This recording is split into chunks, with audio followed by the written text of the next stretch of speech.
Bonjour, c'est pas Wookie. Voilà, vidéo Star Wars encore une fois. La suite, j'ai mis un petit peu de plus de goodies sur Star Wars pour vous parler des trois premiers épisodes d'Andorre. Cette, euh, cette, euh, cette vidéo sera sur ça.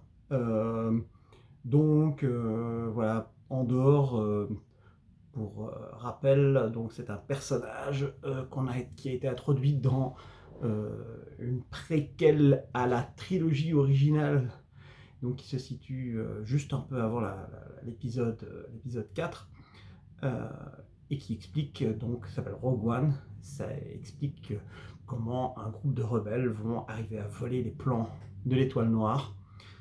Euh, et bon, vont y laisser la vie, c'est pas un spoil puisque tout le monde le sait. Donc voilà. Qu'est-ce que j'allais dire? Film qui a rencontré un bon succès critique. Effectivement, il est très bon. Alors moi j'ai beaucoup de difficultés, hélas. Alors voilà, c'est le côté quand c'est Star Wars, hein. Et donc ce film est un peu plus adulte de par le destin tragique de ces héros.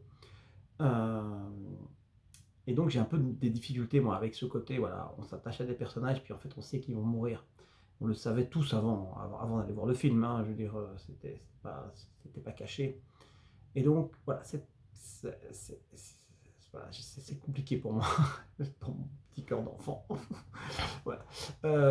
Et donc là, pareil, hein, on regarde, on s'attache à un personnage dont on sait très bien qui va finir mort dans le film. Donc quelques années plus tard, hein, je sais pas, ça se passe 5 ans, je pense, avant la série, donc ça se passe 5 ans avant l'épisode 4, la bataille de Yavin. Donc on se dit, il a encore maximum 4 ans à vivre, quelque chose comme ça.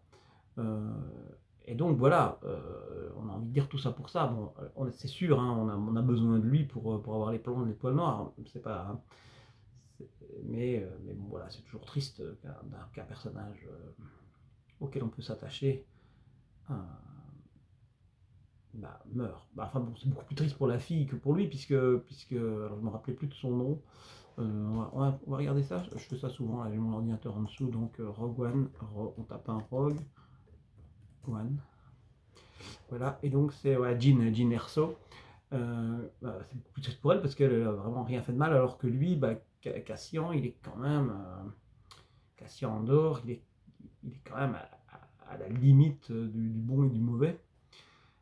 Euh, En termes Star Warsiens, je veux dire, hein, vous savez, la lumière et puis l'ombre. Donc lui, il est quand même dans un niveau gris, même s'il a choisi la rébellion, hein, clairement. Donc voilà. Euh, Sachant que si on lit des livres, il y a un livre qui est très intéressant qui s'appelle Étoile contraire, quelque chose comme ça.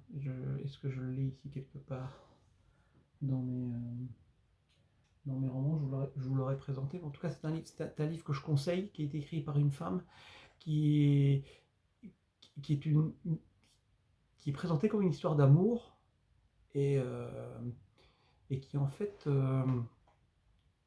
Et qui en fait, on apprend beaucoup de choses sur l'Empire et sur la rébellion. Donc, je vais taper étoile contraire. Euh, Star Wars, parce que sinon, en fait, je comprends. Ah, c'est étoile perdue. Étoile contraire, c'est une histoire avec deux personnes qui se rencontrent, c'est aussi une histoire d'amour. Et à mon avis, ils ont choisi ce nom. Ce nom en rapport avec cet autre roman, donc, qui s'appelle donc Étoile perdue, qui est écrit par Claudia Gray. Donc là, c'est ce que je disais. Et c'est très très bien. Je l'ai lu et c'est extrêmement bien. Ça nous amène de la destruction de l'étoile noire, de la bataille de Yavin, jusqu'au début de l'épisode donc 7, avec deux personnes, un homme et une femme qui, qui s'aiment, mais que tout sépare, la femme va faire partie de l'Empire et l'homme va faire partie de la rébellion. Et c'est extraordinaire parce que parce qu'on voit le côté impérial. Alors c'est une très très bonne idée d'avoir choisi la fille euh, pour faire partie de l'Empire. Moi, je parle du roman là, hein, c'est rien à voir avec Andorre encore, mais je pense que c'est intéressant. Euh, D'avoir choisi la fille pour incarner l'Empire, entre guillemets, elle nous permet de ne pas voir l'Empire de la même façon. Elle voit l'Empire comme la police qui doit aider les gens. Elle ne voit pas, elle n'arrive pas à voir le côté fasciste de l'Empire. Je retire ça, ça m'énerve.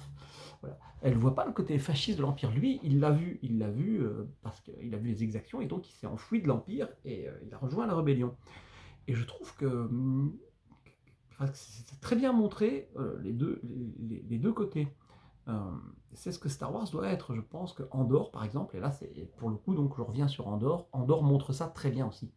C'est-à-dire que, alors déjà, la série est beaucoup plus adulte, hein, c'est pas House of the Dragon, mais quand même, il y a des relations hommes-femmes, il y a, voilà, qui sont pas juste des regards et des petits bisous à la Disney. Donc c'est quand même très, très, très, c'est assez adulte. Je me vois mal regarder ça avec des enfants et leur expliquer au début du premier épisode, ah oui, mais tu comprends, les gens qui sont derrière les vitrines, là, en fait, leur travail, c'est voilà, donc j'ai pas trop envie de. Qu'est-ce qu'il fait dans le café là? Pourquoi il y a une femme qui vient? Bon, j'ai pas trop. Voilà, c'est pas un truc à regarder. Enfin, moi, j'aurais du mal à regarder ça avec un enfant. Enfin, ça dépend de l'âge, évidemment, hein, mais voilà, jusque 10 ans, j'aurais beaucoup de mal à expliquer ce qu'ils sont en train de faire dans ce bar. Voilà. Pareil, bon, bah, ils tuent, hein, donc qu'est-ce qui se passe encore? Bref, plein de choses comme ça. Et l'épisode 3 épisode a montré, je sais pas moi, à toutes les forces de police, à tous les hommes politiques qui n'utilisent pour le moment que la force, la répression pour mater le peuple, hein, puisque c'est un peu ça. On devrait le montrer à tous ces gens-là parce que c'est comme ça que le peuple va réagir si si on utilise des moyens, des forces exagérées, quoi. Enfin, je veux dire, ils envoient 14 hommes, il nous faut au moins 12 enfin, c'est 12 hommes en plus des deux officiers, donc ça fait 14 hommes pour en arrêter un. Euh, bon, pour finir, ça suffit pas, hein, mais clairement, voilà, c'est la montée du fascisme, c'est la montée, et c'est ce qu'on vit pour le moment, hein, je suis désolé, mais alors le fait d'avoir pris Emmanuel Macron dans le rôle de l'inspecteur-chef, je rigole, c'est pas Emmanuel Macron, mais purée, il lui ressemble, quoi, je veux dire, c'est de ma mère, quoi, avec le nez aquilin, comme ça, très genre, Napoléon, quoi, je veux dire, bah oui, bah voilà, on y est, quoi. Ok, bah continuez les gouvernements et les policiers à rendre justice comme vous le faites, et bien, vous aurez que des rébellions, quoi. Voilà, vous aurez la rébellion. Voilà, je pense, hein, voilà, il y aura de plus en plus de gilets jaunes, et puis ben, faites en sorte que ce ne soit pas des gilets rouges, parce que ça va faire mal. Enfin, on y est, hein, on va y arriver, quoi. Je veux dire, on voit la montée de fascisme partout, on voit en Italie ce qui se passe, voilà, on voit, voilà, partout. Bref, très très grave ce qui se passe. Et c'est de ça que parle Andorre, et c'est magnifique. Donc voilà, c'est très bien fait, c'est très bien montré. Voilà, le policier qui. On voit ça aussi dans House of the Dragon. Je peux faire le parallèle. On voit ça aussi dans House of the Dragon. Euh, les gens qui purs, voilà, c'est la pureté. Voilà, il faut pas sortir du truc. C'est pas juste la justice, la pureté, la droiture. Euh, tous ces, toutes ces bonnes intentions sont les pavés vers l'enfer, hein. Clairement. Donc, je dis pas qu'il faut avoir une vie dissolue, je dis pas qu'il faut se droguer, qu'il faut boire de l'alcool, qu'il faut au contraire. Vous savez bien que si vous avez vu mes autres vidéos, que je suis pas ça, mais ça doit être une volonté personnelle, ça doit être, ça doit être, voilà. Je suis pour la promotion à la santé plutôt que l'interdiction des poisons, quoi. Si vous voulez, je veux dire, il faut que les gens se rendent compte par eux-mêmes qu'ils ne doivent pas s'empoisonner. Voilà, à un moment donné, voilà, je suis pour l'éducation, je suis enseignant aussi, quoi. Donc voilà, Donc voilà, c'est de tout ça que parle Andor, et franchement, il en parle bien, je vous conseille de le voir. Le deuxième épisode est un peu plus lent, mais le troisième est extraordinaire, le troisième est super. Voilà, on est dans Star Wars, mais on est dans un Star Wars adulte, on est dans un Star Wars concret, dans un Star Wars qui existe. Je disais dans l'autre vidéo que c'était un conte de fées fantastique. Là, on est plus dans le fantastique que dans le conte de fées. Je disais que je n'aimais pas, dans Book of Boba Fett, il y avait de l'incohérence. Et après, je dis, c'est un conte de fées, et donc ce n'est pas réaliste. Mais attention, le fait que quelque chose ne soit pas réaliste ne veut pas dire qu'il ne doit pas être cohérent. C'est-à-dire qu'un personnage qui est censé être un tueur, je ne peux pas d'un seul coup, ou alors il faut m'expliquer comment il dit un enfant de cœur et qui veut tuer personne et qui se laisse marcher sur les pieds. Ça, c'est pour le Book of Boba Fett. Hein. J'ai pas encore vu l'épisode 4, 5, 6 du coup. Mais jusqu'à l'épisode 3, c'est ça qui se passe, quoi. On a une espèce de brute qui est montré comme quelqu'un qui n'hésite pas à utiliser la violence et qui se fait marcher sur les pieds. Ici, par contre, aucune incohérence. Aucune incohérence. Tout est bien montré, tout est bien expliqué, tout est bien construit. Franchement, une bonne ambiance. Pas manichéen, voilà, on voit le type qui trahit, ben, c'est pas parce qu'il est méchant, c'est parce que c'est pas qui dénonce donc Andor, c'est parce qu'il est jaloux et il sent quelque chose, et un peu à raison d'ailleurs. Alors on sent qu'il regrette, mais que c'est trop tard. Et puis, enfin bon, bref, je trouve franchement que donc le jeu d'acteur, que tout est très bien fait. Alors, il y a un accent, moi je l'ai vu en version originale sous-titrée, il y a un accent anglais très fort, et bon, on peut rien dire, mais enfin, franchement, les acteurs anglais, ils déchirent, quoi. Bon, voilà. Euh, Qu'est-ce que je voulais rajouter? J'avais une idée en parlant avec le Book of Boba Fett et le fait qu'il y avait des incohérences.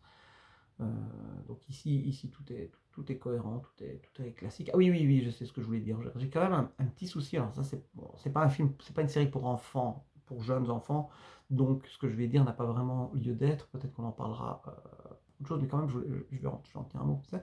Il y a beaucoup de flashbacks dans la construction. Et moi, je me rappelle quand j'étais petit, quand j'étais jeune, les films et les séries, eh bien, elles étaient chronologiquement racontées. On commençait par le début, il y avait un milieu, il y avait une fin. À partir d'un certain moment, et surtout pour les films pour adultes, ils ont commencé à jouer sur les flashbacks. On commençait par exemple par la fin, et puis on racontait l'histoire. Avec des films aussi de Quentin Tarantino qui bousculent complètement la chronologie de l'histoire. C'est notre cerveau qui doit remettre l'histoire en place. Et bon, pour les adultes, je pense que c'est très bon, mais par contre, pour les enfants, je ne suis pas persuadé que ce soit quelque chose qu'il faut utiliser. Je ne suis pas persuadé que ce soit très bon que dans les séries, dans les dessins animés, ils utilisent comme ça ces espèces d'ellipses et de flashbacks. En tout cas, moi, je constate depuis quelques années que les élèves ont beaucoup de mal à raconter une histoire avec un début, un milieu, une fin. Même quand ils me racontent leur week-end, eh bien, on ne comprend rien. Ils passent du soir au matin, et dans le vocabulaire, dans la concordance des temps, c'était catastrophique. Et je suis en train de me demander si c'est pas dû à ces séries qui veulent avoir un style et qui donc, hop, ils vous racontent un flashback, mais sans vous l'expliquer, sans que ce soit vraiment clair. Avant, il y avait vraiment un fondu qui expliquait, tiens, voilà, il va y avoir un flashback. Ici, il n'y a rien. Pop, on fait une coupe, et votre cerveau doit faire un effort. Alors, quand on est adulte, il n'y a pas de problème, on le fait. Mais je pense que pour les enfants, faire cette espèce d'effort de repasser hop, à une autre temporalité. Ah oui, ça c'était avant, parce que si, parce que ça, je pense que, ils perdent du temps et donc ils perdent des informations, et deux, ça se mix-match dans leur cerveau, et ils ne savent plus comment raconter une histoire classique. Je pense que pour les enfants, il faut vraiment rester dans une chronologie classique sans flashback, ou alors vraiment bien prévenir, attention, ici on a un flashback avec une petite 2 ans plus tôt, ou un truc comme ça, voilà.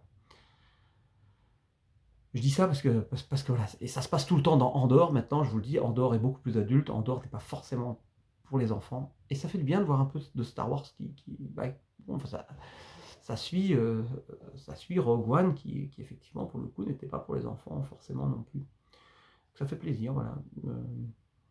J'ai bien aimé. Bon, On se verra pour les autres épisodes et on se verra pour les autres séries, puisque je vais terminer Boba Fett maintenant et je vais entamer et terminer, je l'espère, Obi-Wan Kenobi. Et je vous en reparle. À bientôt dans une galaxie lointaine, bien lointaine. Mais j'espère dans pas trop longtemps. Au revoir.